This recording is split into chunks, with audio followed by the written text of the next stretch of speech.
నమస్తే friends, welcome back to my YouTube channel Giri studio. నేను మీ గిరిధర్. ఎలా ఉన్నారు అందరూ? నేనైతే చాలా బాగున్నాను. మనం ఇంతకుముందు మొదలెట్టుకున్నట్టుగానే లలితా సహస్రనామం యొక్క 1000 నామాల అర్థాన్ని, ఆ నామాల్ని తెలుసుకునే ప్రక్రియలో అమ్మవారి అనుగ్రహంతో మనం నిన్నటి రోజు వరకు 15 నామాల అర్థాన్ని తెలుసుకోవడం జరిగింది. అయితే ఇవాళ రోజున 16 మరియు 17 నామాల అర్థాన్ని తెలుసుకుని అమ్మవారి అనుగ్రహానికి పాత్రలవ్వడంలో ఇంకో మెట్టు నెక్కుదామా? రండి.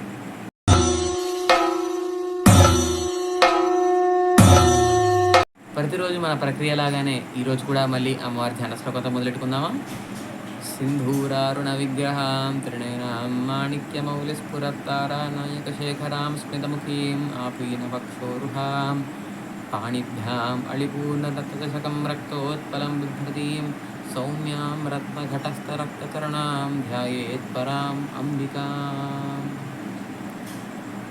నిన్నటి వరకు మన అమ్మవారి నామాల్ని అత్యంత వైభవంగా తెలుసుకోవడం జరిగింది. అయితే ఇవాళ 16వ నామం ముఖచంద్ర కళంకాభ మృగనాభివిశేషక. ఇది కూడా పెద్ద నామమే అండి, మధ్యలో ఆపకూడని నామం. మధ్యలో ఆపితే దోషం వస్తుంది, కాబట్టి ఒక నామం కిందే చదవాలి. మళ్ళీ ఒకసారి మనం చేసుకున్నామా? ముఖచంద్ర కళంకాభ మృగనాభివిశేషక. అంటే ఇందులో ఏం చెప్తున్నారు అని అంటే అమ్మవారి బొట్టు గురించి వర్ణన ఉందన్నమాట. ఇందులో మృగనాభి అనే పదానికి అర్థం మీకు ఏంటో అర్థం కాకపోవచ్చు. ఈ మృగనాభి అనే దానికి అర్థం కస్తూరి అండి. కస్తూరి అనేది పురుగు పిల్లి అనే పిల్లి నుంచి సేకరించిన ఒక ద్రవ్యం అనమాట. ఆ పురుగు పిల్లిని ఏం చేస్తారు అంటే ఒక కర్ర కట్టి వదిలేస్తారు. దానికి దురదగా అనిపించినప్పుడల్లా ఆ కర్రకి దాని దేహాన్ని రాసుకుంటుంది అనమాట. అలా రాసుకున్నప్పుడు దాని నాభి నుంచి ఒక ద్రవం స్రవిస్తుంది అనమాట. దాన్నే మనం కస్తూరి అని పిలుస్తాం. దేవతలు కానీ మనం ఆలయాల్లో భగవంతుడి విగ్రహాలకు కానీ మనం పెట్టుకునేటప్పుడు కస్తూరిని వాడతారు. ఆ కస్తూరి అమ్మవారి ముఖం మీద ఉందంట. దాన్ని ఎలా పోలుస్తున్నారు?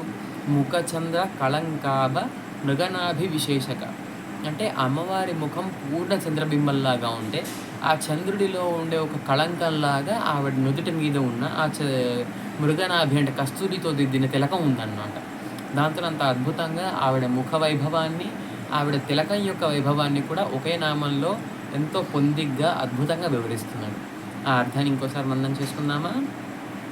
ముఖ చంద్ర కళంకాభ మృగనాభి విశేషక.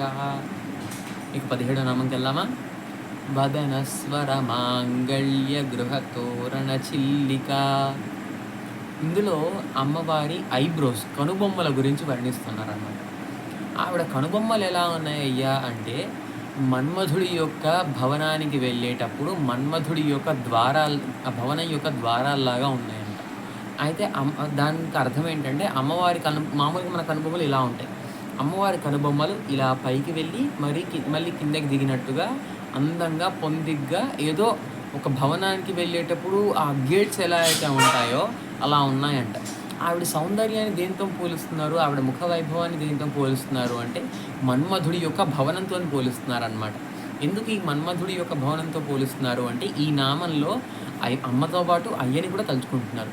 ఆ మన్మధుడి యొక్క పోలిక తీసుకొస్తూ మనకి అమ్మవారి సమేతంగా ఉండే స్వామివారి రూపానికి సంబంధించిన వర్ణన కూడా ఇస్తున్నారు. ఇప్పుడు మామూలుగా మనం శివుడిని చూసుకున్నట్టుగా అయితే విరాగిగా కపాలం పుచ్చుకొని వ్యాఘ్ర చర్మం ధరించి తల మీద జటాజూటంతో మెడలో రుద్రాక్షలు వేసుకొని ఒంటి నిండా విభూతి పూసుకొని శ్మశాన వాసిలాగా ఉంటాడు. కానీ ఈ లలితా అమ్మవారి గురించి కనుక మనం ఆలోచిస్తే కనుక అమ్మవారి పతి స్వరూపంలో మహాకామేశ్వరుడు అనే అద్భుతమైన రూపంలో శివుడు ప్రకాశిస్తూ ఉంటారనమాట.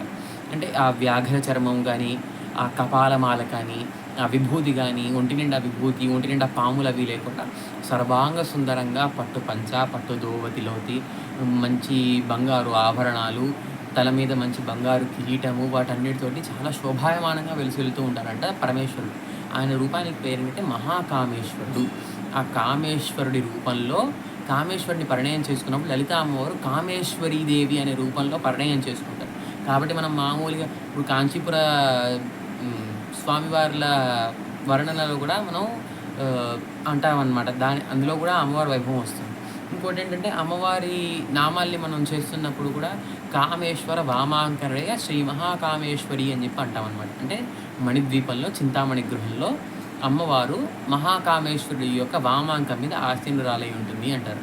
ఈ నామంలో మన్మధుడి యొక్క భవనానికి వెళ్ళే ఆ ద్వారంతో పాటు ద్వారంలాగా అమ్మవారికి కనుబొమ్మలున్నాయి అని చెప్తూ వదన స్మరమాంగళ్య గృహతోరణ చిల్లిక అని వర్ణిస్తూనే అందులో మహాకామేశ్వరుడి వైభవాన్ని కూడా గుప్తంగా మనకు అర్థమయ్యే విధంగా తెలియజేయడం జరిగింది. అర్థమైంది కదా? 16 మరియు 17 నామాల యొక్క అర్థాన్ని, మరిన్ని నామాల అర్థాల కోసం, మరిన్ని ఇన్ఫర్మేటివ్ వీడియోస్ కోసం మన ఛానల్ గిరి స్టూడెంట్ సబ్స్క్రైబ్ చేసుకోవడం మాత్రం మర్చిపోకండి. ఈ వీడియోని లైక్ చేసి, షేర్ చేసి, కింద కామెంట్ సెక్షన్లో కామెంట్ చేయండి. మీ ఫ్రెండ్స్ అండ్ ఫ్యామిలీ కూడా షేర్ చేసి మన ఛానల్లో మరిన్ని మెంబర్స్ని యాడ్ చేసి అమ్మవారి అనుగ్రహానికి వాళ్ళని కూడా పాత్రలు చేస్తారని కోరుకుంటూ, రేపు మరిన్ని నామాల అర్థంతో మీ ముందుకు వస్తాడని కోరుకుంటూ, మీ మిత్రుడు గిరిధర్. నమస్కారం.